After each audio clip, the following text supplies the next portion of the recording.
As Russia continues to pound Ukraine, over 500,000 Ukrainians have fled their embattled country, many crossing into Poland, Slovakia, Hungary, and Romania. And footage of the humanitarian crisis led one German to act. We have watched what's happening. We have seen the pictures on TV, my daughter and me. And we said, this is so horrible, we want to make a small contribution, however small it may be. Karsten, who did not give his last name, and his daughter drove more than 600 miles from their home in Frankfurt to the city of Przemysl in southeastern Poland, with the goal of finding a few people who need a ride and a place to stay. We have donated food and supplies, and we'd like to take somebody to the region of Frankfurt. We are also able to provide accommodation for up to 6 people on short notice. With men of fighting age prevented from leaving Ukraine, most of those arriving at border towns are women and children. Wait times to cross borders ranged from a few hours at small crossings to several days at busier ones, where lines on the Ukraine side stretched back dozens of miles. EU officials have said the war could displace 7 million people. Among them, Bulia Mohammed, a Ukrainian mother fleeing with her children. It's our country where we lived. It's a pity to leave your homeland.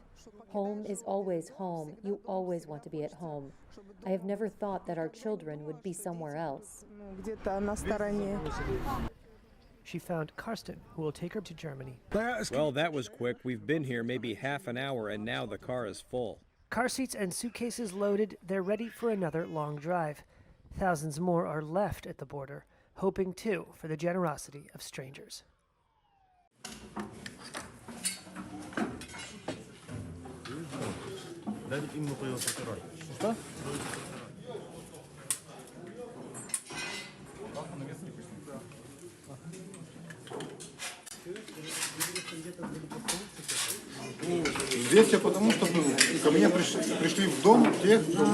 I am here because those whom we are not glad to see knocked on my door.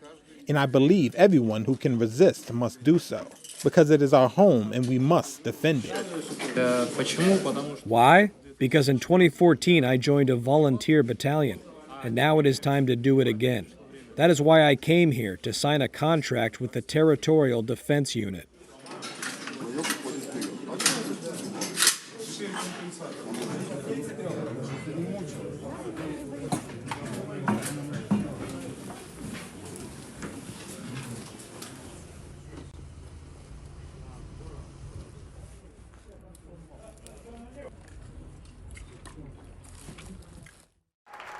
The S&P 500 ended lower after a volatile session on Monday, with investors wrestling with uncertainty and bank stocks dropping following powerful Western sanctions against Russia for its invasion of Ukraine. The Dow fell 0.5%, while the S&P 500 lost 0.25%. The Nasdaq ended higher for the third straight session, climbing 0.4%. Jay Hatfield, portfolio manager at ICAP, said uncertainty over how much exposure banks have to Russian assets was roiling the markets. To the extent that the sanctions are effective, you could cause defaults, and that could have a bit of a contagion on other financial institutions. So that's why you're seeing the market so volatile today. Citigroup pushed the S&P 500 banks index lower.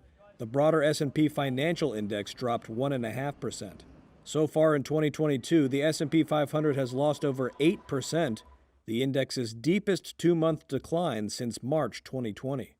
Defense stocks jumped again on Monday, with Raytheon Technologies, Lockheed Martin, General Dynamics, and Northrop Grumman all posting substantial gains, following news that Germany would increase its military spending.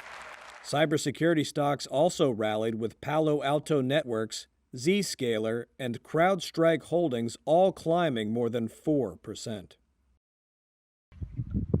Ukrainian officials said civilians were killed on Monday as Russian artillery bombarded residential districts of Kharkiv, Ukraine's second-largest city, while Moscow's invading forces continued to meet with stiff resistance from Ukrainians on the 5th day of conflict. The attacks came as Russian and Ukrainian officials met on the Belarusian border, but made no breakthrough. Ukrainian President Volodymyr Zelensky described mounting civilian casualties as he requested immediate membership into the European Union. Просто вдумайтесь, у цей час Just think about it.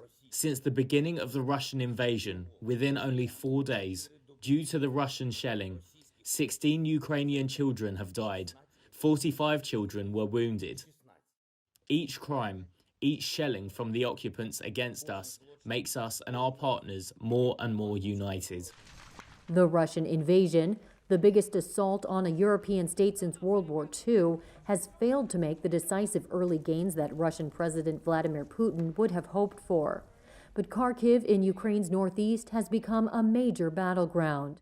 Officials said Russian artillery pounded residential districts, even though no Ukrainian army positions or strategic infrastructure were there. At the United Nations, Moscow's ambassador denied the reports. The Russian army does not pose a threat to the civilians of Ukraine, is not shelling civilian areas.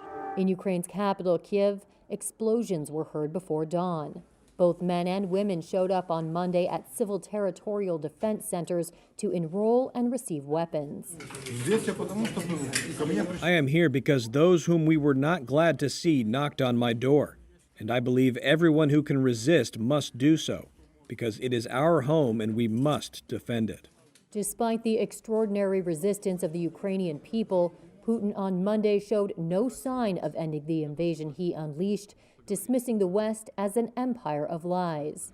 U.S. officials expect Russian forces to try to encircle Kyiv in the coming days, warning they could become more aggressive out of frustration with their slow advance on the Ukrainian capital. Satellite images showed a Russian military convoy stretching over 40 miles Monday and moving closer to Kyiv.